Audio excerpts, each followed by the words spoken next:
इस वीडियो में हम करेंगे कक्षा 6 का गणित का अध्याय 2, जिसका नाम है रेखाएं और कोण। पेज नंबर 20 पर दिया हुआ है। आइए पता लगाएं का प्रश्न नंबर 5। और इससे पहले वाले जो भी प्रश्न हैं वो सभी मैं प्लेलिस्ट में डाल चुका हूं। आप प्लेलिस्ट पर जाकर देख सकते हो। प्रश्न 5 है, अपने कागज पर 3 बिंदु इस प्रकार अंकित कीजिए कि वे एक रेखा पर स्थित ना हो। यानी कि हमें कागज पर 3 बिंदु इस प्रकार से लेने हैं जो एक ही रेखा पर स्थित न हो। उन्हें ए, बी और सी से चिन्हित कीजिए। यानी उनको हमें नाम देने हैं ए, बी और सी। सभी संभव रेखाएं खींचिए। यानी कि सभी संभव रेखा खींचनी है जो इन बिंदु युग्मों से गुजरती हो। वे रेखा कहाँ से गुजरती हो? ए, बी, सी से गुजरती हो, यानी तीनों बिंदुओं से गुजरती हो। इस प्रकार आपको कितनी रेखाएं प्राप्त होती है? इस प्रकार से आपको जो रेखाएं हैं वो कितनी प्राप्त होती हैं ये भी बताना है। उनके नाम भी बताइए। उनके नाम भी हमें बताने हैं। ए, बी और सी का प्रयोग करते हुए आप कितने कोण बना सकते हैं? यानी ए, बी, सी का प्रयोग करते हुए कितने कोण बनेंगे वो भी बताना है। उन सभी के नाम लिखिए। उन सभी के हमें नाम लिखने हैं। और आकृति 2.9 के अनुसार उनमें से प्रत्येक को एक चाप के साथ चिन्हित कीजिए।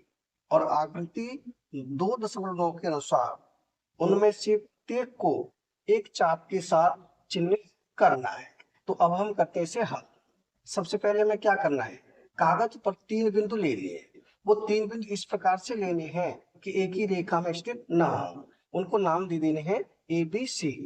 तो यहाँ 3 बिंदु लेते हैं। यानी एक बिंदु ले लिया हमने यहाँ, और दूसरा बिंदु ले लिया यहाँ, तीसरा बिंदु ले लिया यहाँ। इनको नाम दे दिए ए, और ये हो गया बी, और ये हो गया सी। उसके बाद क्या करना है?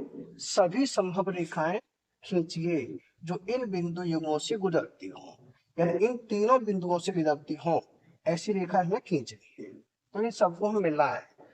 यानी ये हो जाएगा, एक रेखा तो ऐसे हो जाएगी, ए, बी से जाएगी, ए से भी जाएगी और बी से भी जाएगी। और दूसरी रेखा हो जाएगी ये, बी, सी से जाएगी। ऐसे ऐसे ऐसे जाएगी। ये हो जाएगी दूसरी रेखा।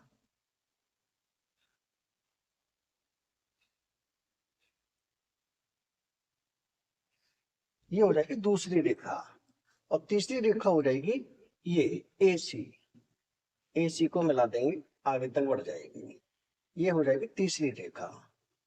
यदि ये 3 रेखा हो जाए, इनको ऐसे बना दें, ये भी रेखा, इधर भी, इधर भी, इधर भी और इधर भी। ये 3 रेखा हो गई। इस प्रकार आपको कितनी रेखाएं प्राप्त होती है? कितनी रेखा प्राप्त होती है?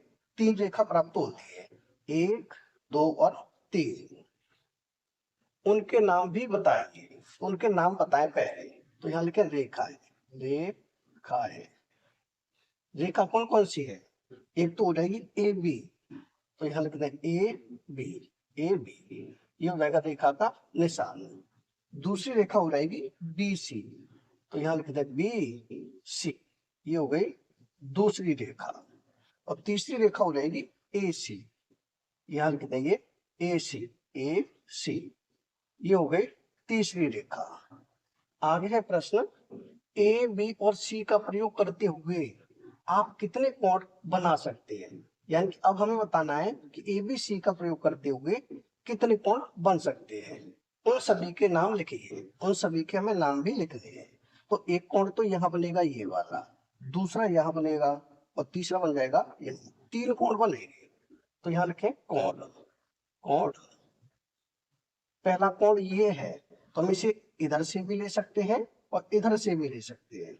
मैं लिख रहा हूं कोण बी, ए, सी। तो यहां कर दें कोण बी, ए, सी। एक कोण तो ये हो जाएगा। दूसरा ये बनेगा ये वाला, इसे हम लिखें कोण ए, बी, सी। यहां कर दें कोण ए, बी, सी। और तीसरा कोण बनेगा ये वाला, इसे नाम दे देंगे कोण ए, सी, बी। यानी जो कोण दिखाना होता है उसे हम शीर्ष को बीच में रखते हैं, तो क्या हो जाएगा, कोण ए सी बी हो जाएगा। यहाँ लिखते हैं कोण ए सी बी। ये 3 कोण बनेंगे, यानी 3 रेखा होंगी और 3 ही कोण होंगे। यही हमें बताना था कि कितनी रेखा बनेंगी और कितने कोण बनेंगे, उनके नाम भी बताएंगे। तो हमने रेखाओं के नाम भी बता दिए और कोणों के नाम भी बता दिए, यानी यही हो जाएगा हमारा उत्तर। यानी प्रश्न नंबर 5 हो चुका है कंप्लीट। अगर वीडियो पसंद आए तो लाइक करें, कमेंट करें, अपने दोस्तों के साथ शेयर करें।